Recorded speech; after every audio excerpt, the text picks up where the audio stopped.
Hello, salam, shalom, namaste, sasrikal, aloha, hola, ciao, bonjour, buna, privyet, mabuhay, and jean dobre. It's so good to be with you again, and I know you'll be so happy you've joined us because we have a very, very cool guest with us today, and it's Tannaz. And Tannaz, you will have to help me with the pronunciation of your last name. Hosseinpour. Wasn't for. I had practiced it a little bit beforehand, but I was like, oh, I don't want to mess it up. But thank you so much for joining us, and I'm so happy to have you.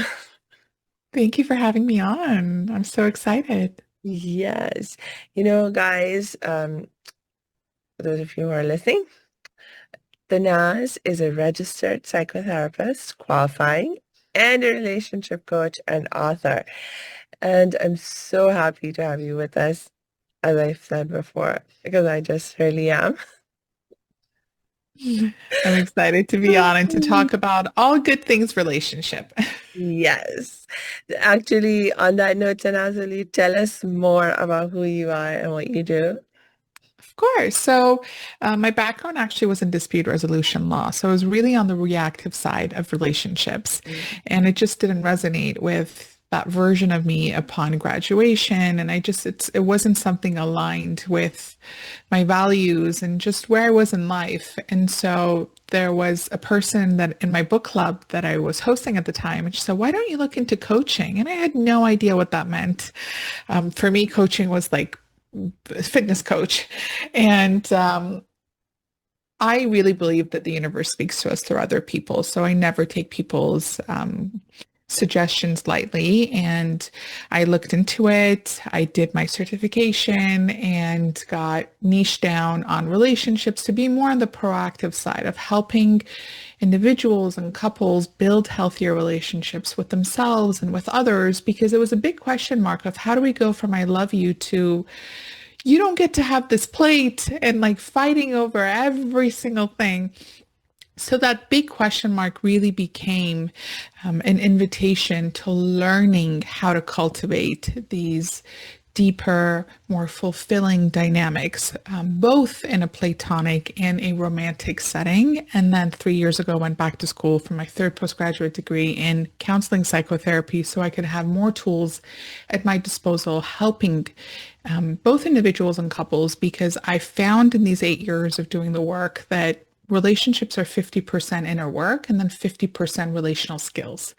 So it's learning the skills that we weren't taught or modeled growing up for the majority of us, and also doing the inner work of why am I the way I am? What are my triggers? What is my baggage? And just learning more about the self. Yeah. Yeah. I'm so glad that you have this approach and this perspective because a lot of times when we are having difficulty with our relationships, our tendency is to focus on the other person in terms of what are they doing wrong? What do they need to change? And somehow it's much more easy to see what that person needs Mhm. to correct or change in themselves than it is to see anything to do with us.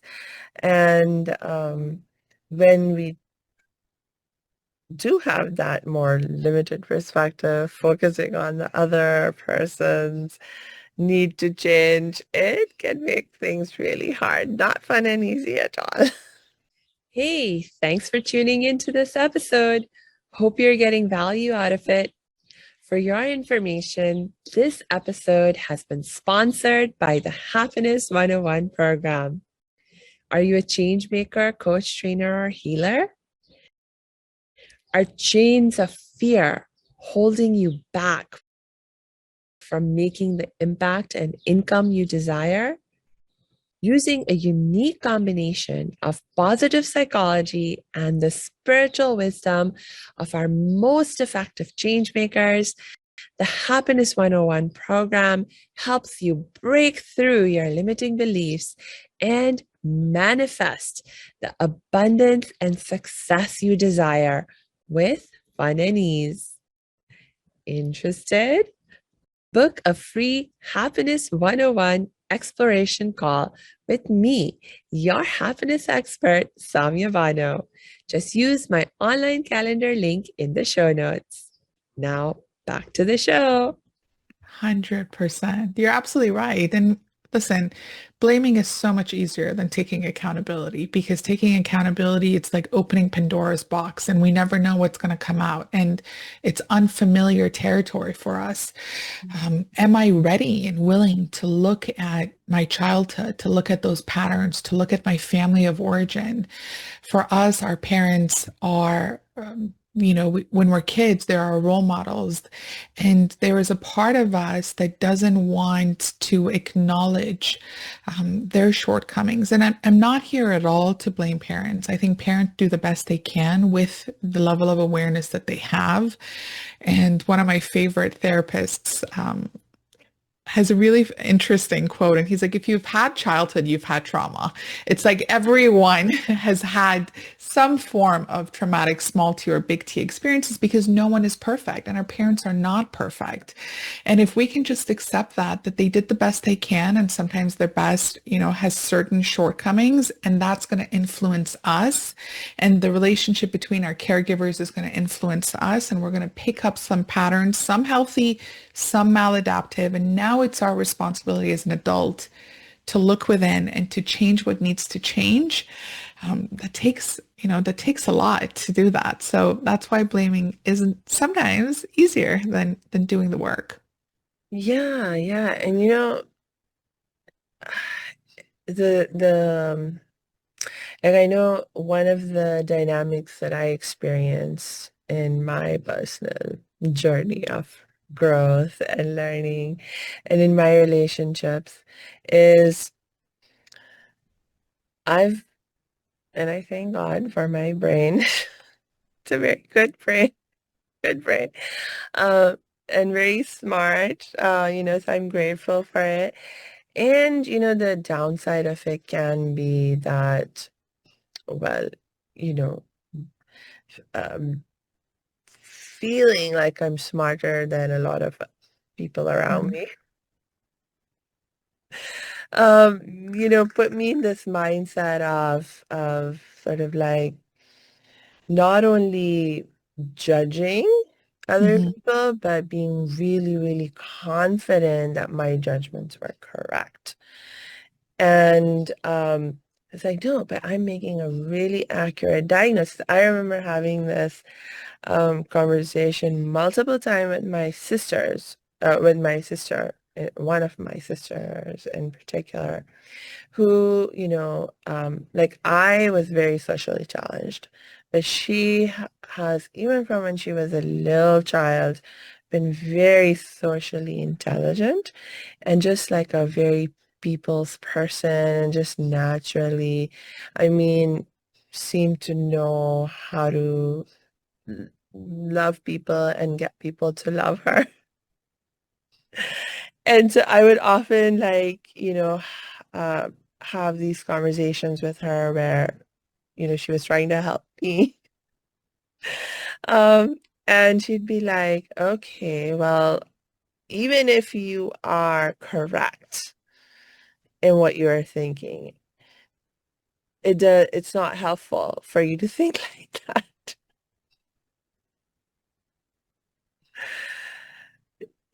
So it's judgments are like a very tricky thing. It's like even if you're correct in your judgments, it's still not helpful mindset. Yeah. Thank you for vulnerably sharing that. That's such a vulnerable share. And it takes a lot to be able to look at self and say, okay, these are the judgments that are within me and how these judgments are manifesting in my relationships. And I think what you gave was a perfect example of half of it being the inner work and then half of it being, okay, can I cultivate certain skills that will help me build better relationships with others? Yes. What are some of these skills when you think about cultivating? Um, These dynamics. Yeah, sure. So there's so many, but I like to be as practical as I can be. So let's break them down. It's the skill of communication, the skill of conflict resolution. So how can we fight fair? I think fighting has such a bad rep, like conflict. People are just like worried about conflict and they think it's the end of the dynamic. It means we're not friends anymore or we're going to break up. But conflict can actually become a medium for much deeper connection between individuals if done correctly. So I'll break down conflict. yeah. Fighting fair because I think that's a big thing that people struggle with, myself included, until I learned these skills because they weren't modeled to me. So I grew up in a household where one parent would shut down and one parent would get anxious that the other person shut down, and no one really resolved things. I didn't see constructive conflict resolution. It was more like brushed under the rug. So when we are fighting fair, a few things matter. One is this concept of intention and impact. A lot of the times we say, but no, no, no, my intention was not to hurt you. But we have to realize that impact matters just as much. So while my intention is pure, I have to take accountability for the impact of my actions, how that person felt. That was the impact of my actions. And when we take accountability, the other person feels validated and feels seen, and their guards come up. So one is intention and impact equally mattering um, in the resolution. The second is for us to realize that when we are stressed or triggered in conflict, the prefrontal cortex, which is our rational brain, that goes offline. And the prefrontal cortex is it's responsible for impulse control, emotional regulation, problem solving, communication. When that goes offline, the amygdala, which is the fear center, it takes over and it becomes harder to listen, to communicate, to think. So why is this important?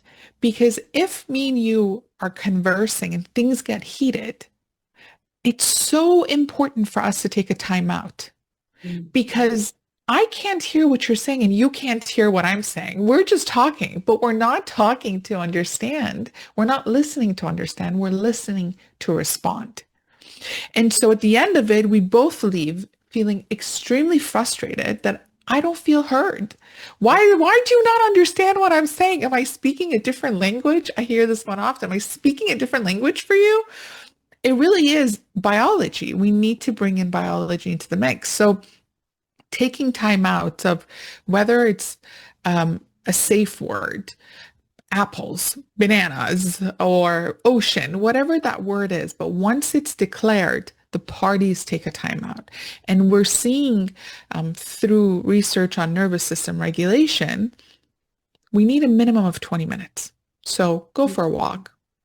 Go grab a glass of cold water, rub some ice cubes on your wrist or the back of your neck, put your face in the freezer, start singing, humming, shaking your wrist, shaking your body. There are so many tools, and I actually have a free ebook on my website, 11 Tools for Nervous System Regulation. But there's many tools that you can start to practice to regulate yourself and then come back to the conversation and say, okay, I'm ready to try this again. Yeah. I want to understand what you're saying. So timeouts are also important. And then what I would add to that, I don't want to overwhelm the audience with information, but how we say something matters. And I'll break this down even more because I want to be as practical as I can be. Yeah. Sometimes the problem no longer is the problem. The person's character becomes the problem. So the problem is not that I came home and the dishes were unwashed. You are dirty. You are selfish. So this is criticism. When I criticize someone, what's going to happen?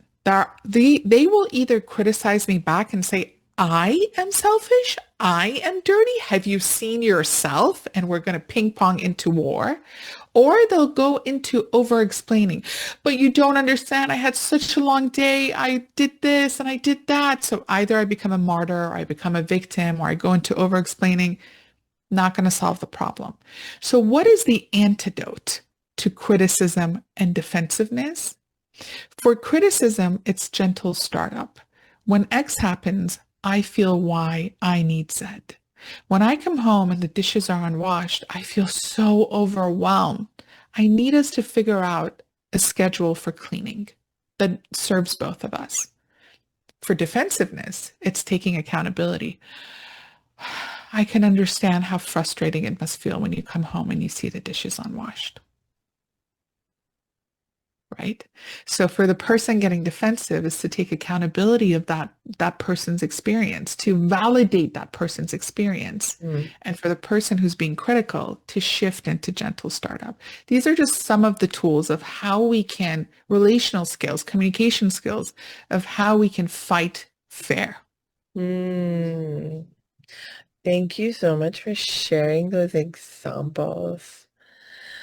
Um, yeah, and to distinguish between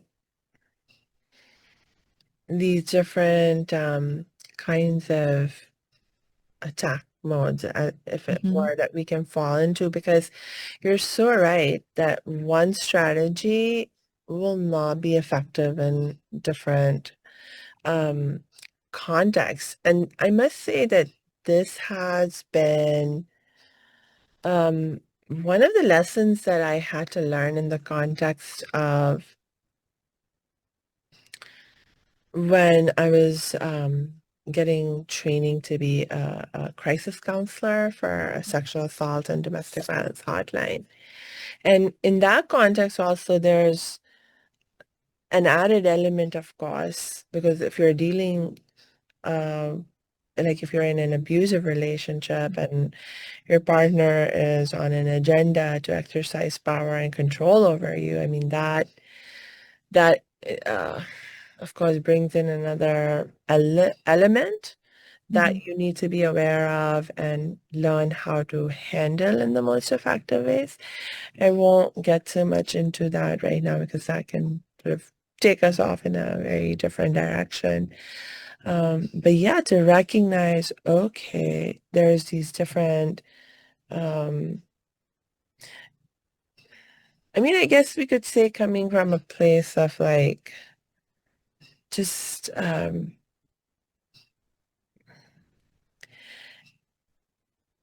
t- uh, actually, so tell me a little bit more about the taking accountability part. So it's like Mhm. if somebody is criticizing and I want to take accountability for the impact that I'm having on somebody, that was something that I know I struggled with a lot because even when I started to learn better communication skills and better relationship skills, I was like, I don't want to feel blamed. I don't want to feel Mhm. judged. That was like really hard for me. And like when you are uh like learning, oh, the negative sides of being judgmental, so for a while I got judgmental about being judgmental. Mhm. Where I was like, I cannot tolerate anyone being judgmental. Yeah. Yeah. Oh gosh. It's just so like for me, I know like shame and guilt, for example, are Mhm. very, very difficult emotions for people to deal with. And like for me, that is what would get triggered when I felt judged. Mhm.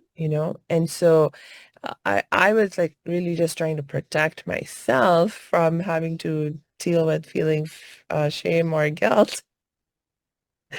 And so it was really difficult for me to uh, just listen to any kind of criticism. Yeah. Yeah. Listen, you said it so well. It's the underlying feelings of that. Before I answer your question, I really need to make a point of most of these concepts that we're talking about. Um, they don't apply when abuse is present.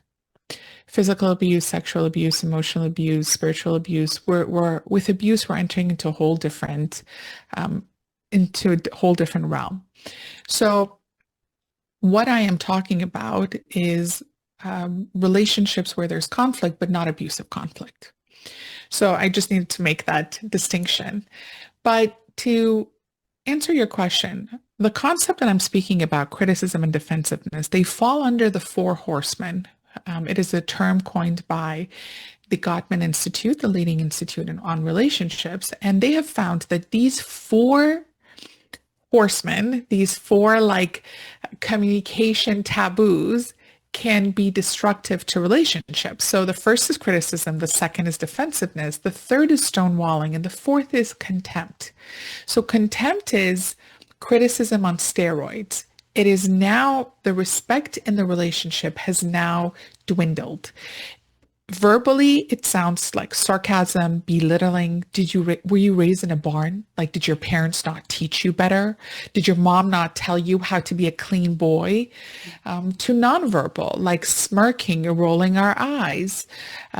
If you watch political debates, you'll notice that the politicians are doing the nonverbal contempt of like where half their lip goes up.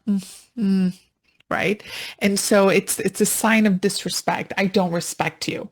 And research has found, the Gottman Institute's research has found that if it is present, there's a 93% chance of a divorce.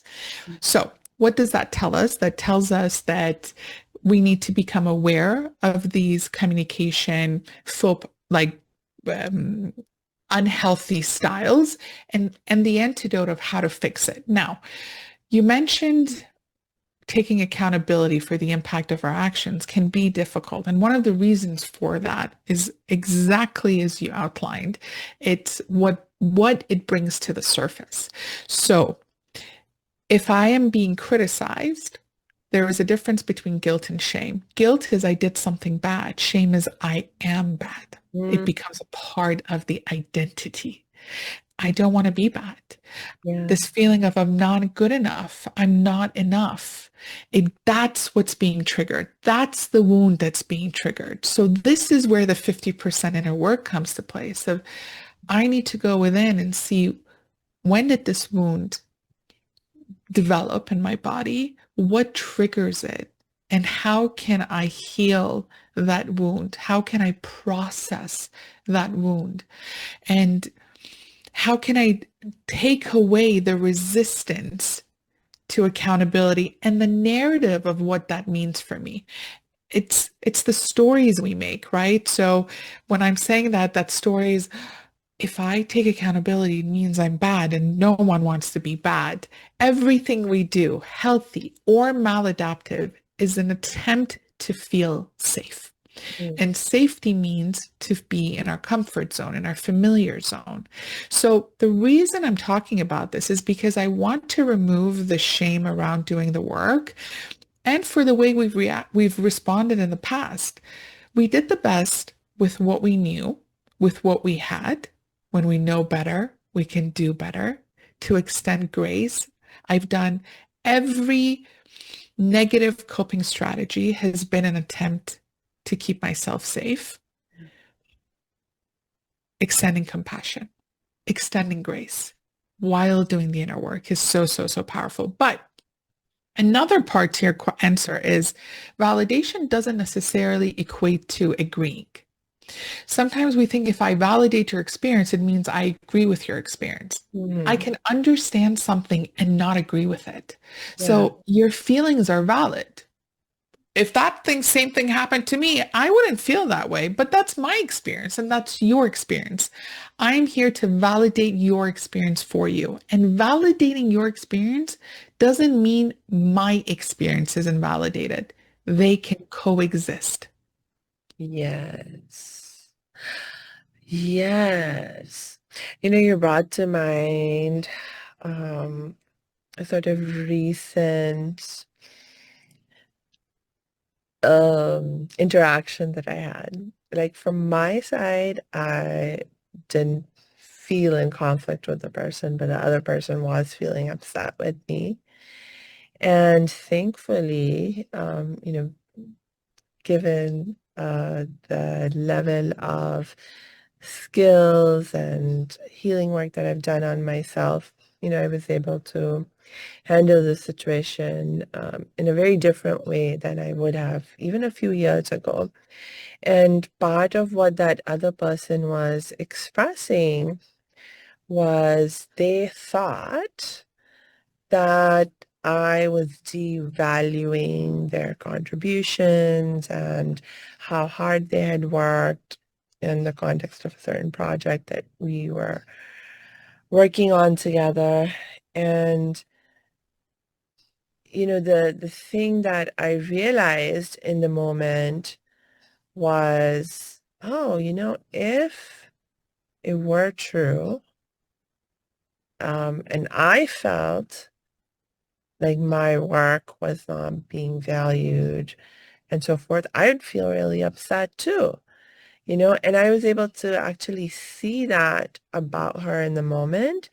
And so instead of getting all like, no, that's not true. I value your work. And what are you talking about? How could you even think such a thing? Happily, like in that moment, I was able to be like, oh, you know what? I hear what you're saying. And, if I was in your shoes and if that happened to me, I would feel really upset too. And like for me, I could say that very honestly and say that and not feel like I was taking on blame or agreeing to something that I thought was incorrect or whatever, so it's like for me the way that I like how I respond to somebody, like I need to be able to do it in a way that feels honest to me. Like I don't want to Mhm. acknowledge something that doesn't feel true to me either. And so to have an understanding of like what's going on for me, like if I do feel triggered or not, if I don't feel triggered, then how can I still respond with compassion to the other person? Um, that is really, really critical. And it's so great that you're making us think about these very practical situations we can find ourselves in. That's really helpful. Yeah. Yeah. Honestly, because we weren't taught them, right? We Yeah. weren't taught in school. How do we acknowledge people's emotions? How do we validate them? How do we fight fair? Mm, We got in trouble if there was a fight in school. For me, it was like detention. No mm, one sat down and said, like, what happened? What caused the conflict? How can we navigate through it? So these are skills that now, thanks to social media, thanks to the internet, to podcasts, we're gaining more insights into, and it's going to take time. Usually when I work with couples and I teach them this new language, the first couple of times they fight, they're like, this is so fake. Like, this feels so fake. They'd rather go back to their old ways of slamming doors and shouting and shutting down.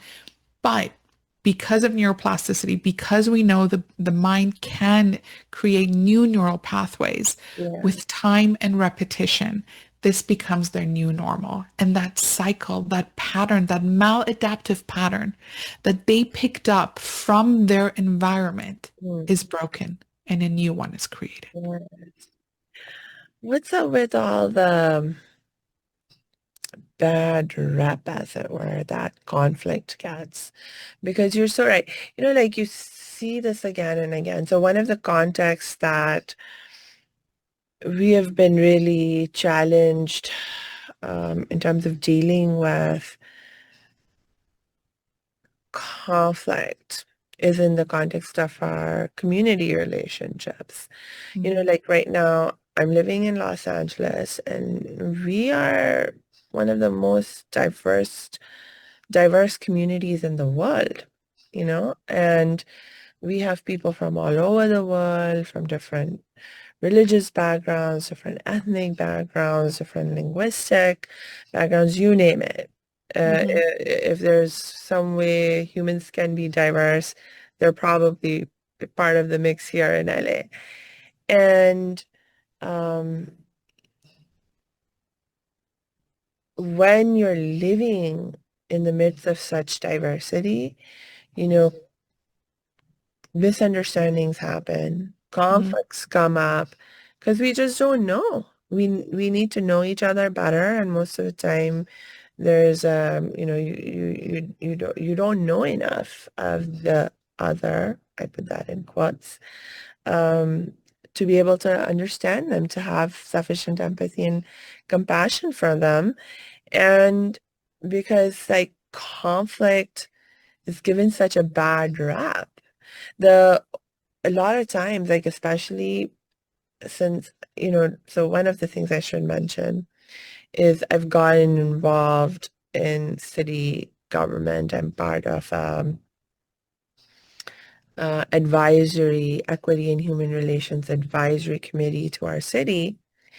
And because of the nature of our committee, you know, a lot of times when there are human relations, when conflicts are popping up in our community, you know, these are matters that come before us as a committee.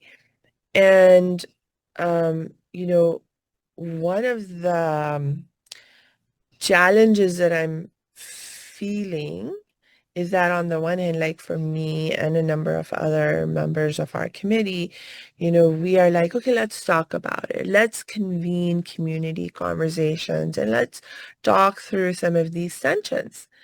But like, especially one of the first times that we attempted to convene a community conversation, we got so much resistance from people on staff in the city and also members of the community themselves who were just so scared that, you know, that all kinds of things would go wrong, that, you know, when we did a community conversation, it would just turn into a shouting match and it would create even more disruption and unhealthy conflict in the in the community. And there were like so many people who basically were like, no, this is a bad idea and you should not have this community conversation.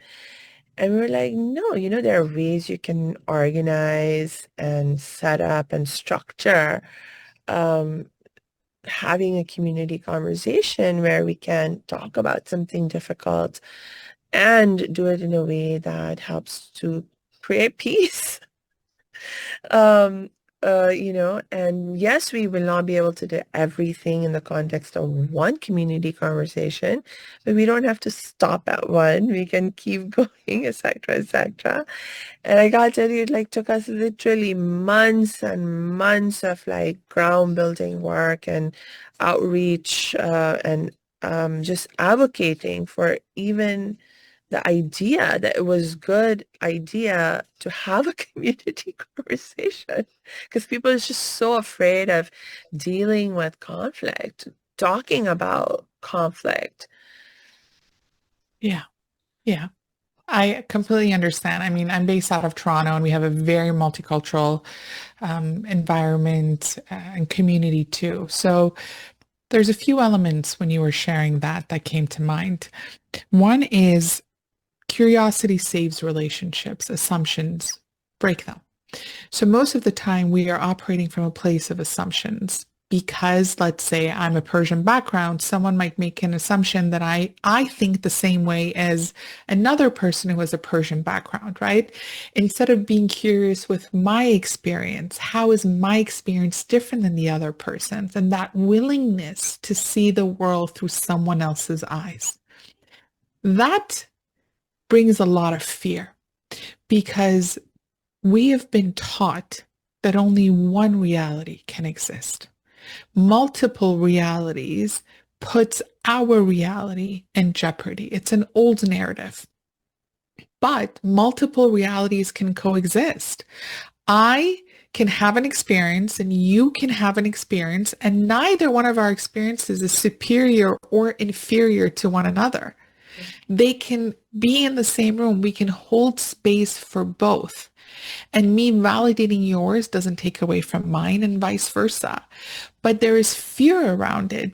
And I understand a lot of this fear, by the way, is societal fear of having your rights taken away from you, social injustice. So there's very varying elements that play into this distrust that has happened because trust really is the foundation. Even in therapy, they've done research on what is the most effective modality when healing patients. Like, what is it? Is it CBT? Is it psychodynamic?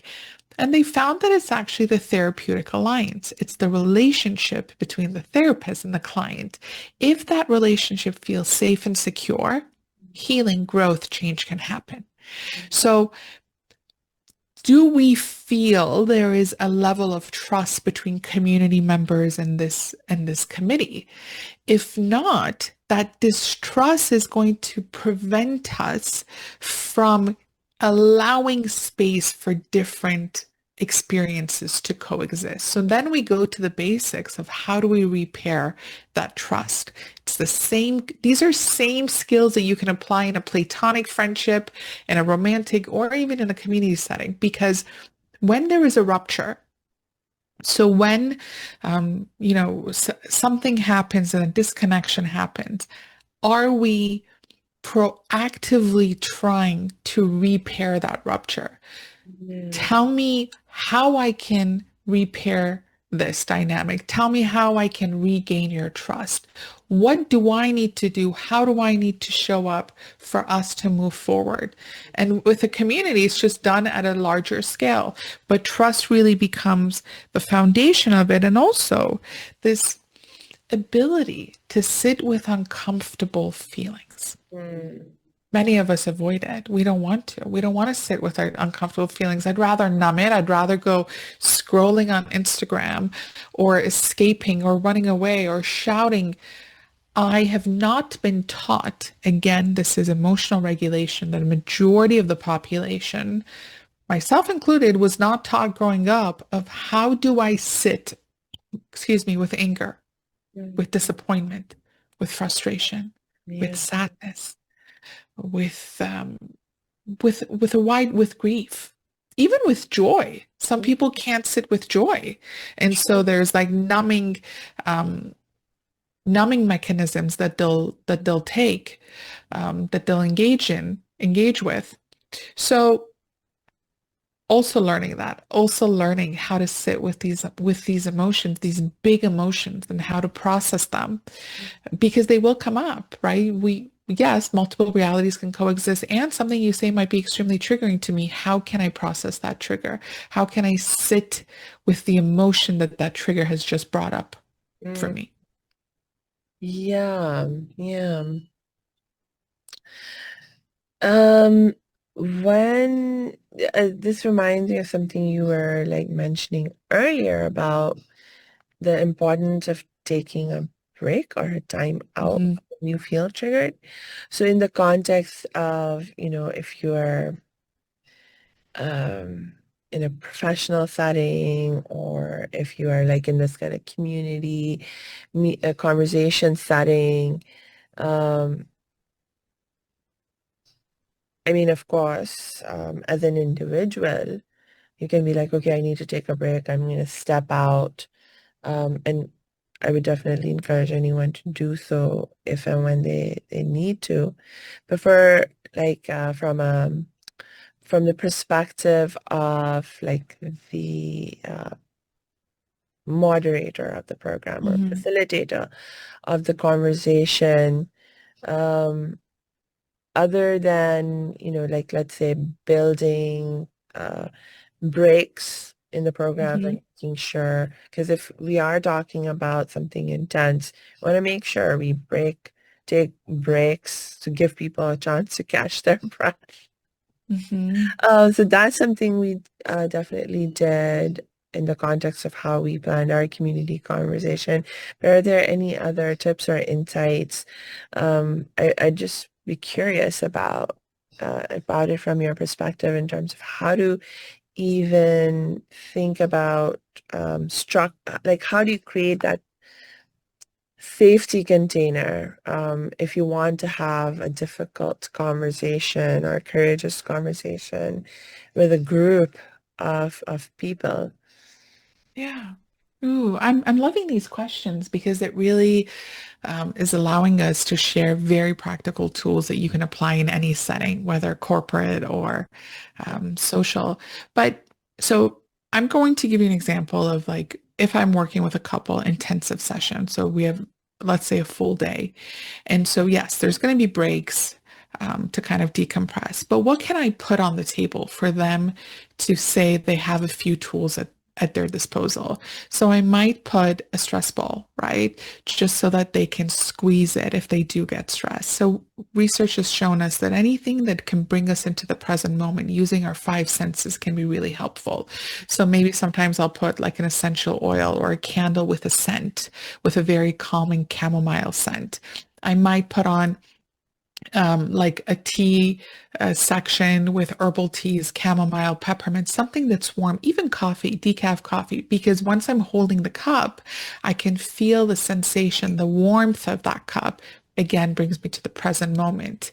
Having some salty and sweet snacks once we take a piece of chocolate or we take like a sour gummy bear, that sensation, that taste, again, brings us into the present moment, another grounding tool. Um, I might, throughout the session, just say, okay, why don't we just take a few slow, deep breaths together, inhaling for 4 and exhaling for 4. So when we are in group settings, presentations, speeches, I love to teach a balanced breath. Balanced breath is inhale and exhale are the same amount of seconds. So let's do 3, 3, 4, 4, 5, 5. Moderator can do this with them. So let's do 3 rounds of 4, 4 breath. Or the person, there's been many instances where I've been in a group setting and I've gotten extremely triggered, but I couldn't excuse myself to go to the washroom. And so as I'm sitting there, I'm just doing the 4, 4 breath in through the nose. I'm inhaling through the nose and exhaling through the nose. No one has any idea what I'm doing, but I am internally regulating myself. So now we have these self-regulation tools that we can do privately in a public setting. That's one of them. Another one I like to do is to push my hands onto each other, looking like a prayer pose for those who are only listening to the audio. So what that does is, and you don't need to bring it up, you can just have it down, right? And so no one can again see what you're doing. That pressure and that heat that is being created in my hands again brings me to the present moment. Or I might squeeze my toes and push them onto the ground and visualize. So this is one step. Take it a step further. Visualize these thick tree roots coming out of the sole of my feet and going deep into the earth. And that grounds me. So these are all somatic practices that have lots of research behind them that help us regulate our nervous system when we are dysregulated, either doing them in a reactive way, so after trigger, or proactively before I even get triggered, doing that hand pose, doing the toes, the sole, the tree roots coming out the sole of your feet, having a warm cup of tea next to me, or ice cold water next to me.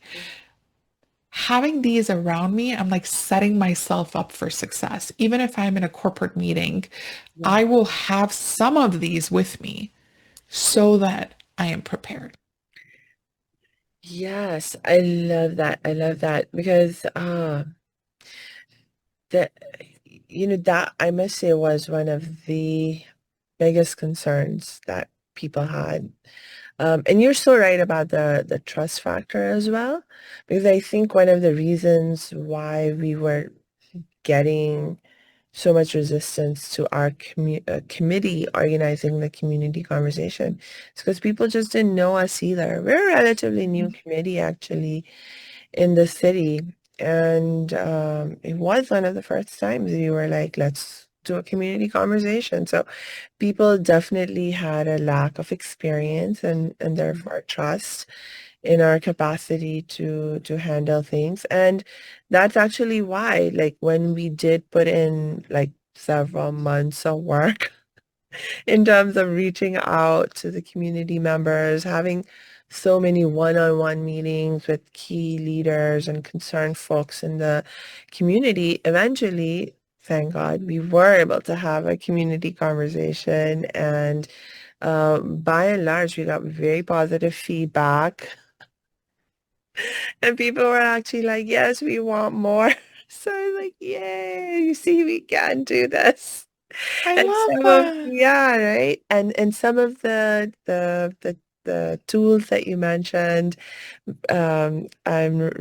we did incorporate some of them, but you have just expanded my sense of what more we could do. So I thank you so much. Of course. Of Yeah, course. Thank you for doing the work, the community work, and um, it's really important. And by the way, it brings a sense of belongingness, right. which helps us with our self-esteem.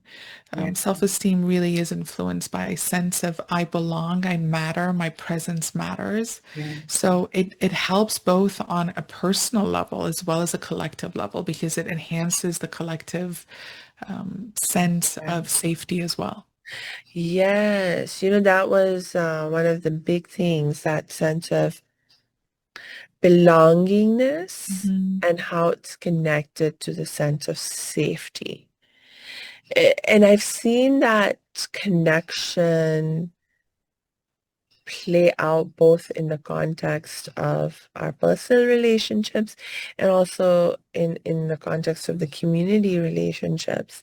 Like I was realizing in the context of our personal relationships, like I was like really having um, this conversation with someone about what is it about love, like in a relationship that, um, well, I was thinking about it honestly, primarily in the context of parent-child relationship.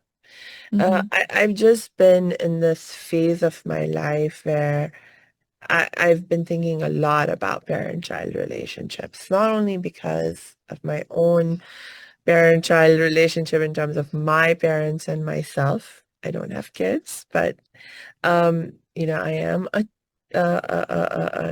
child, of course, and thankfully I still have my parents.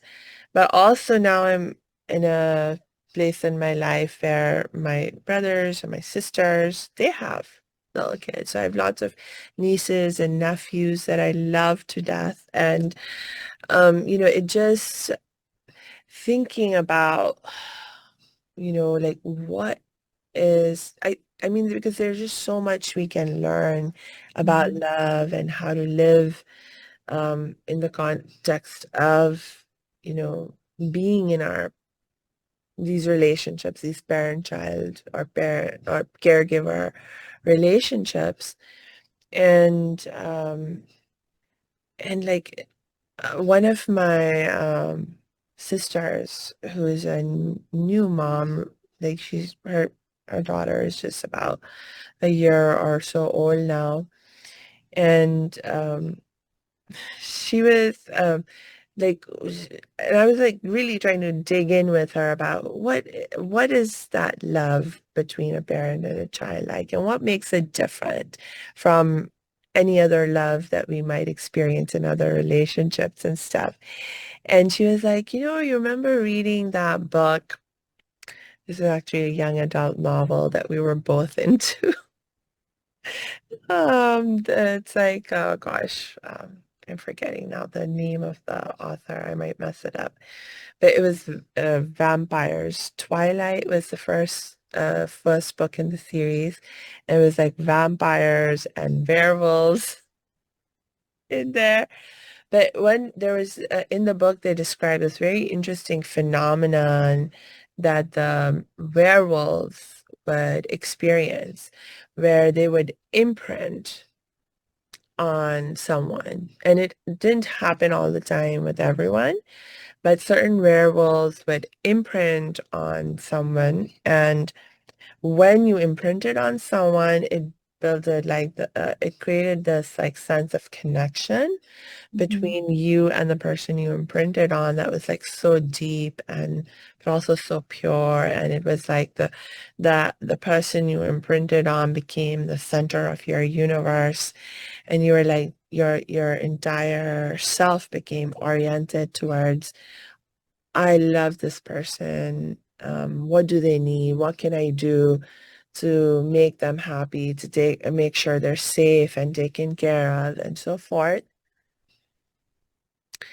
And my sister was like, that's what I feel like has happened with me and my baby. So I've just imprinted on my baby.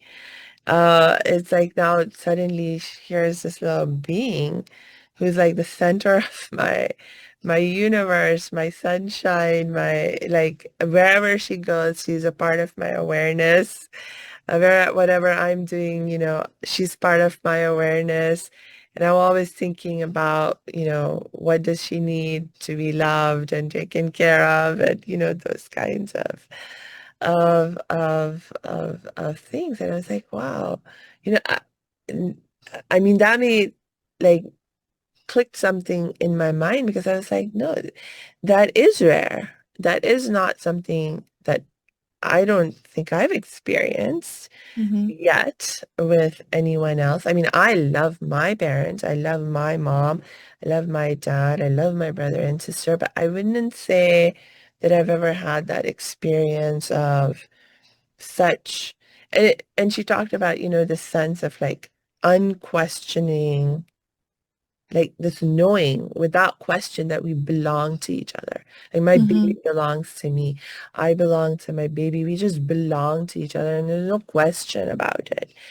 And so that was again like something that I was like, whoa, I don't, I mean, I don't think all of us get to experience that level of, um, unquestioning feeling of belongingness. Mhm. And there's something I think just so profound. And she used the word love to describe that. But I think it was also like, from what I could hear her saying, it was also like so much connected to that feeling of safety also. Mhm. Like when you know you belong, like there's no, like you don't worry about like, am I good enough? Mhm. Or whatever. It's like, no, we just belong to each other.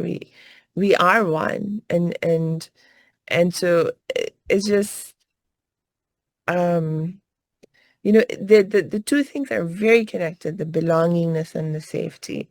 100%. Yeah. 100%. Yeah, exactly as you said. A sense of belongingness gives us a sense of my presence matters. And if my presence matters, then I'm safe in the here and now. This place is safe for me to show up as myself and be accepted and be seen and be heard and be understood. And that's ultimately what every human being wants, is the feeling of feeling seen, heard, valued, appreciated, understood. And so community, families can become mediums of that.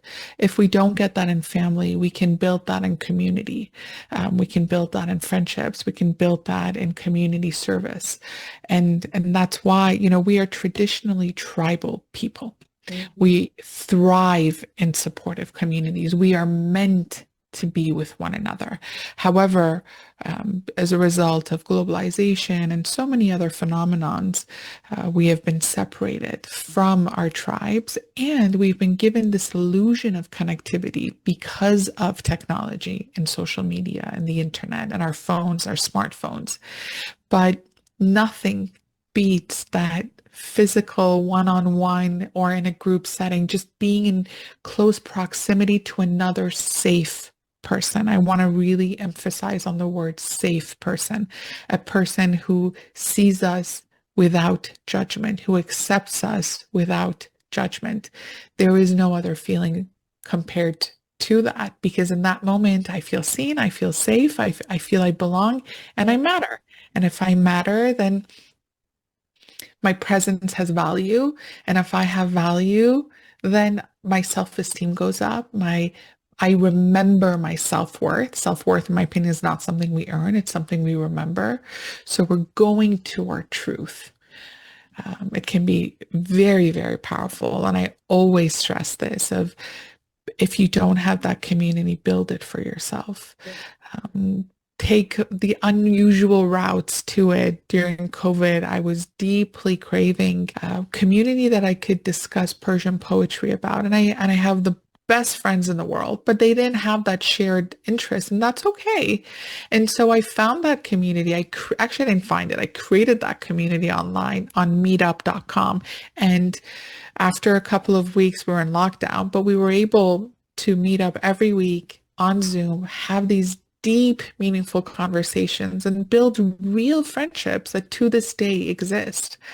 So if that which you're seeking does not exist in your current reality, pursue it and build it yourself and allow yourself to go back to that sense of belongingness because you do belong.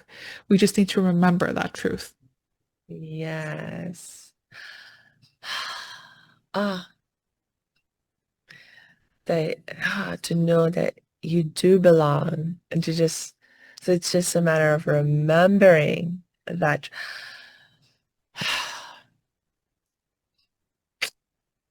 Oh gosh. Ah, that I think that in itself is such a deep insight that you're bringing out to us. And I want to dig way deeper into it with you. And I'm like, oh gosh, I think we're running out of time for today. No.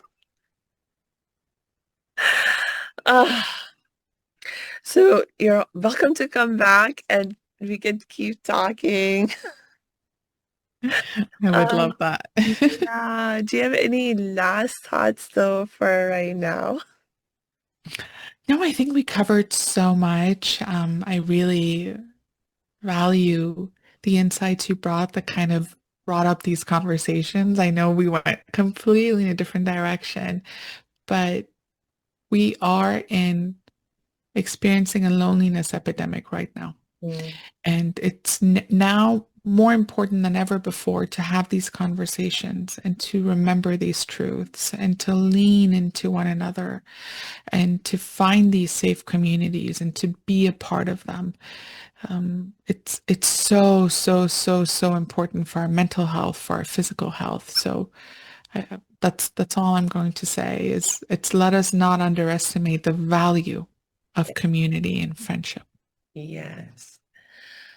Thank you so much for that, Tanaz. And I'm going to just give my last reminder to our audience to please make sure you check the show notes because we will be dropping Tanaz's links in there so you can connect with her and continue to learn and get the help and support you need whenever you're ready for it.